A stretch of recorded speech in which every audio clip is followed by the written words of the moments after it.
Hello friends, welcome back to the one new video guys and my YouTube channel guys. Today again we are going to upload guys Oppo phone setting guys, and today video title is guys take a screenshot with three fingers to swipe down. So friends, now let's see how can we take a screenshot with three finger to swipe down. Today guys we will talk about it. So first of all guys, you will have to on guys your phone setting guys. After on phone setting guys, click on guys your phone system setting. With the system setting we will on it.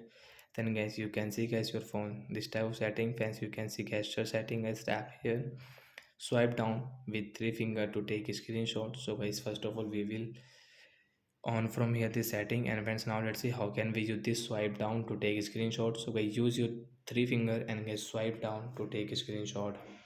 You want to screenshot guys on this page, and friends you are in setting and guys you won't get the screenshot in your oppo phone device. So friends, you can swipe down with three finger to take a screenshot setting. So like it guys, you can swipe down to take a screenshot. So that's it guys, thanks for watching the video, bye guys.